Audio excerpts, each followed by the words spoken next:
Shooting street photography is a lot of fun, and editing it, in my opinion, is even more fun. We're going to work with a street image that isn't quite your standard street image. As you can see, the image we're working with is a street, but I have a ballet dancer doing something a ballet dancer normally wouldn't do in the middle of the street, and I really like the juxtaposition of these two parts of the image. The first thing I want to do is I want to crop this image to focus on just what I want to work on. And I wanted a square image. I saw a square image in my mind. So the first thing we're going to do is we're going to crop the image. And you can find cropping underneath the Canvas tab. Click on Crop and Rotate. And since I want a square image, I can choose that as a default underneath the Aspect Ratio drop-down menu. And I'll choose 1:1 square. And I'm going to adjust the size and position just a little bit. I want to again use the rule of thirds. I like that. And the image is a little bit crooked, so we can adjust the angle here with this slider just so the bricks seem kind of even. I think this looks good, but another way I could do this is just simply place the cursor over one of the corners of my image, and again, I can rotate the image by just moving my mouse. I'm lining this up using the vertical parts of the doorway. Click Done. And we return back to our main editing area. Because this is such a colorful image, I really want it to pop. So there's two things that I want to focus on. I want to add a lot more detail to the image. So I'll go and I'll add structure. And I'll just move this to the right. And this is great. It's really going to bring out the detail in the bricks and in her dress, as well as in the sidewalk. So now I have these sharp edges that I like, but I want the colors to really pop. It's a really colorful background, and she's in a really colorful dress. So I'll go down to color, and I'm just going to bring up the vibrance. And the vibrance will bring the more muted colors up and equalize the colors throughout the scene. I'm going to push it just a little bit more. Don't want to push it so far that her skin starts changing color too much, but I really like how the image and all the different colors are playing against each other. Now to even out the exposure, I'm going to use AI Enhance. And this balances things very, very nicely.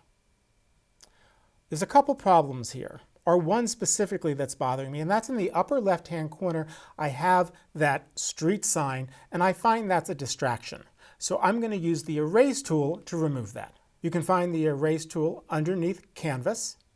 Click on Erase, and now all I have to do is brush over the area that I want to remove. To make my brush larger, I'm going to use the right bracket key and just paint over the area where the top of the sign is, and we'll see if I can remove that sign post.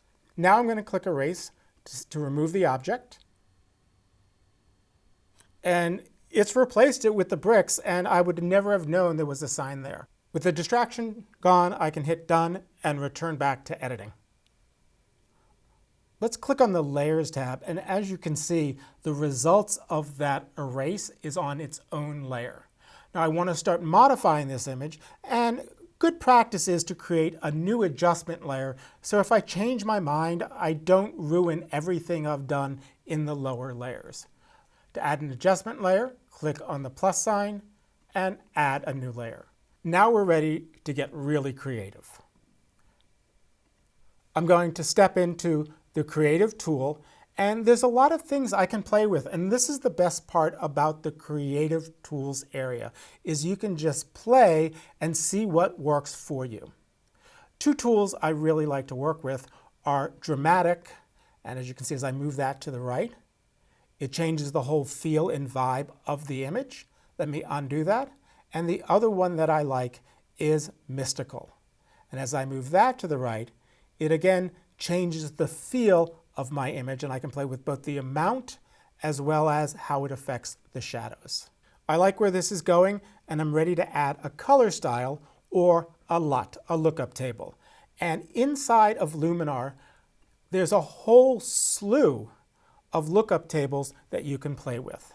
And the best thing about this is all I have to do is hover my mouse over the different lookup tables, and I can see what the image will look like if I apply them. And I want this to have kind of a vintage retro look, so let's see if we can find something that washes it out a little bit, but not too much, because I still like the color. as I was hovering over the different ones, when I stopped at Kodachrome, it really popped for me. It gave it that vintage film look. So let's go ahead and apply the Kodachrome creative style. Now, if for some reason I think it's too much or not enough of that style, I can adjust it with the amount slider until it's just perfect to my eye. Let's add a little bit of a texture overlay to finish this image. Now, there are a couple of textures already in the lesson files, so let's load one of those textures. First, I'm going to go with a black and white texture and open that up. Now, this doesn't look really good because it's not blended properly, and that's one of the tricks that you need to know, that in blend mode, you have a normal opacity, but if I use darken or multiply or just hover over the different ones until you get the feel or the look that you want. I kind of like the way overlay and soft light work, so let me go with soft light, and then I can play with the opacity just so I see a hint of that texture.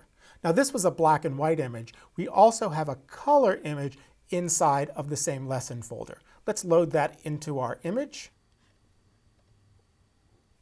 And what's interesting about this texture is there's a little bit of color to that. So when I blend it in, I not only get the texture, but I'm also getting kind of an aged yellow look. And again, I might want to play with my blending modes or my opacity just to control how this texture affects my image.